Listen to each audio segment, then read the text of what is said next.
The next section is about clarity. Clarify what you need to focus on first.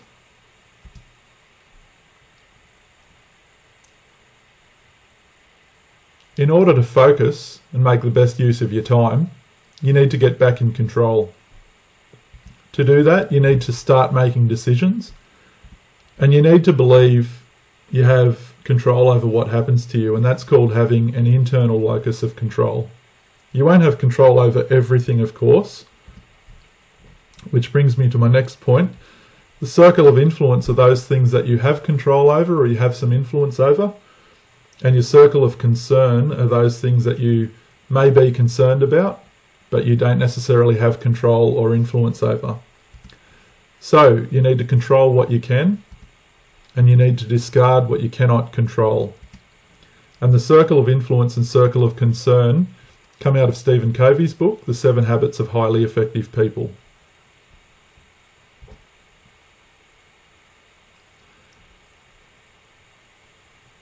So within your circle of influence, you need to set some really good goals, really effective goals.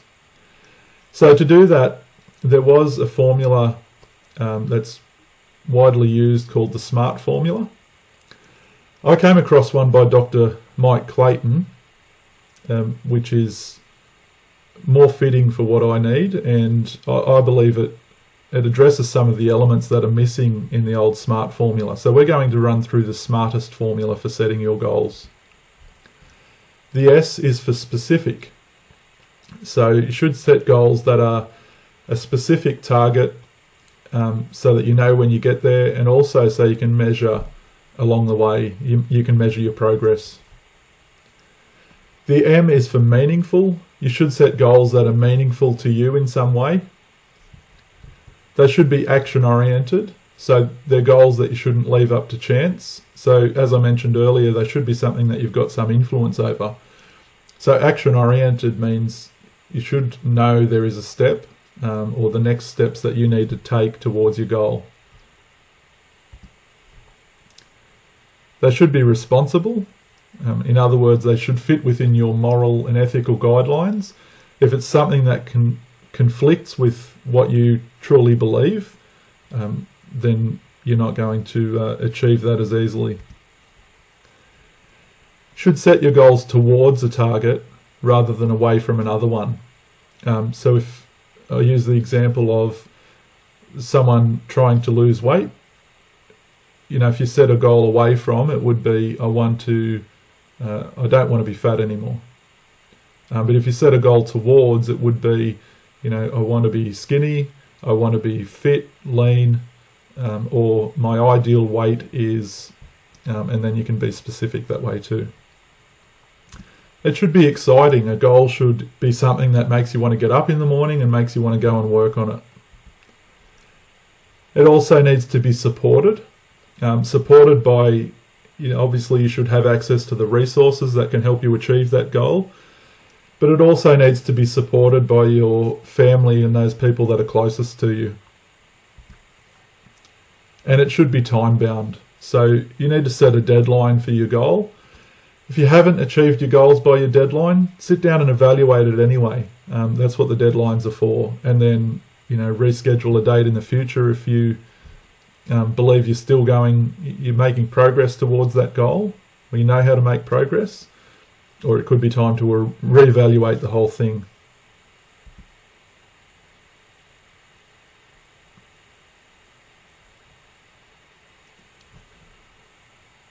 You need to decide what's important. This is a matrix which is adopted again from the 7 Habits of Highly Effective People, and it shows importance and urgency. So importance on the left-hand side, we all deal with things that are either not important or important, and often people confuse that with what's urgent and not urgent. So urgency is time sensitive. In other words, it's something that needs to be done quickly, and importance is about how it contributes to your goals, or how much impact it has on you. So it's easy to prioritize by urgency because of the expectations around us, and people want something done as quickly as possible. But my challenge to you is to prioritize by importance. So you should pick out the thing that's going to have the most impact on you and work on that first. If something's not important to you, it shouldn't matter how urgent it is. You need to complete those important activities first. If something is important and it's urgent, then it becomes a necessity. It's something that needs to be done immediately or as soon as possible. If something is important to you but it's not necessarily urgent, that's what we call the quadrant of extraordinary productivity. Something needs to be done but not immediately. Now it's vital that you make time for those things that are important even though they may not be urgent. Because if you can spend time in that quadrant, you prevent things from becoming a necessity and moving into the urgent category and making you feel overwhelmed. For the things that are not important, a distraction, of course, is something that demands your immediate attention, although it is of little or no consequence. And something that is not urgent and not important is in the waste category. Something that does not need to be done immediately or in fact at all. Now, if you spend too much time in the top quadrant, the important and urgent, start to feel overwhelmed. And a lot of people in response to that then go and spend time in the waste category. And that's just because they feel overwhelmed and that's the easiest way for them to unwind. So while waste sounds very bad, it can be a way to relax. But if you spend more of your time in the extraordinary productivity category before things become urgent, then you won't need as much time in the waste category trying to relax. So you need to decide what's important so you can focus on that first. So how much of what you do is actually important? Well, there was a 6-year multinational study done by Franklin Covey Co. They did a survey of 351,613 respondents, and they all indicated that 40% of their time is invested in unimportant activities. So that means 60% of what these executives do is actually important.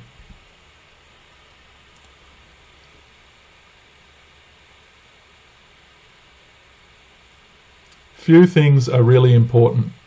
This is what's called the Pareto principle, or the 80-20 rule. Vilfredo Pareto was an Italian economist, and he came up with the idea that 20% of individuals in society controlled 80% of the wealth. And I'll show you in a minute, those proportions are fairly similar today. What he also found out is that this didn't just apply to wealth distribution. You could actually apply it to a lot of different areas in economics, but also in the broader community. So the takeaway we can get from that is that 20% of the things we do actually lead to 80% of outcomes. So keeping that in mind, we need to work out what those top 20% are, the 20% of the most significant things that we do, and we need to do those first.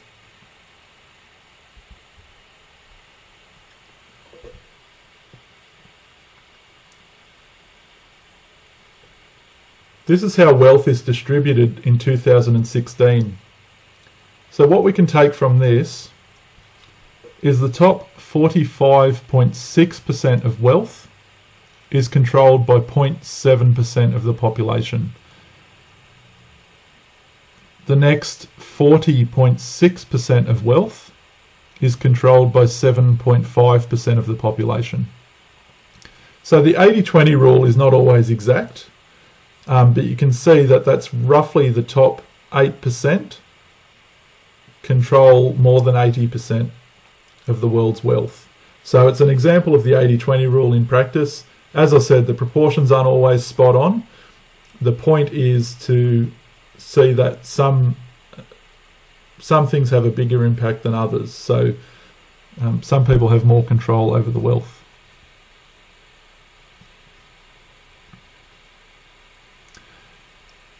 So this is another example of the 80-20 rule in practice. Few features lead to the most benefit.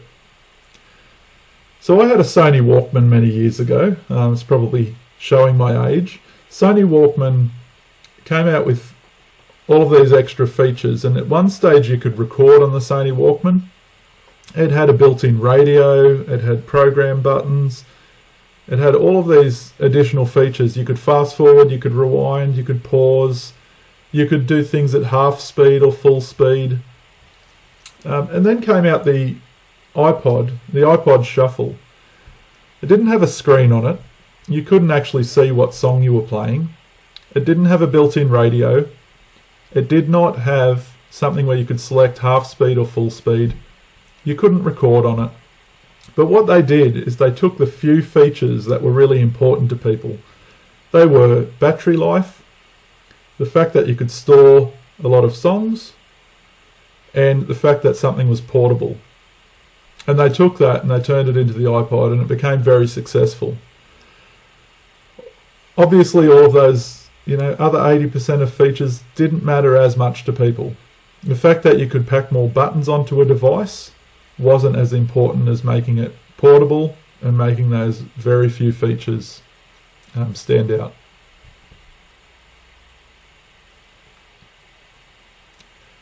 So what does the 80-20 rule mean for you? Learn the 20% of commands you will use 80% of the time in your computer software. So you don't need to learn software programs inside out. You just need to learn those things you use most of the time. Keep the top 20% of your customers or clients happy before you invest time in the other 80%. I'm not saying to avoid the other 80%, but you need to make sure that your top 20% of customers are taken care of, because they're the ones that could make or break your business. Invest your time in the top 20% of activities that will most likely contribute to 80% of your outcomes today. So you need to take the time to think what's going to have the most significant outcome for you.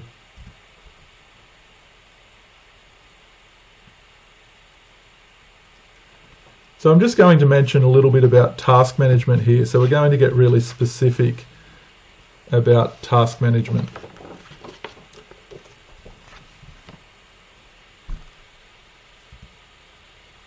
You should list your important tasks. So if we take it from that matrix we discussed earlier, you need to decide what's important, and then you need to take the 80-20 rule and decide what's most important, what's that top 20%. You should monotask. That means do one thing at a time, don't multitask. And we're going to talk about multitasking further, and you'll see why not to multitask. But we'll just leave that at that for now, and that's the task management part. So you should do one task at a time. I would recommend 2 to 5 tasks per day. A lot of people have a much longer task list, but I believe you should pick out the things that are most significant. Certainly anything that's not important to you should be taken off that list. Prioritize one task. So instead of numbering things from 1 to 10, choose one task that you've got and make that a priority and work on nothing else until that's done. If you number things from 1 to 5 or 1 to 10, the problem is by the time you get to number 2, most of the other tasks have shuffled around in importance somewhere or certainly in urgency, and your priorities change. So you spend more time shuffling rather than just working on what's most important until that's done and then selecting the next most important task. And prioritize based on importance first. So urgency is something that we respond to often because somebody needs something quickly, but we need to decide whether that's the most important thing we can do. And of course, prioritize urgency second. So while urgency does matter for important tasks, importance comes first. And never check your email first. If you check your email first thing in the morning, then that becomes your task list. That's somebody else is setting your priorities for the day, and it's usually that person who marks the emails as urgent, or the person that's most pushy and you know he's going to call you in 10 minutes time anyway. So start your day with your task list so you can work on what's most important to you, not what somebody else tells you should be important to you.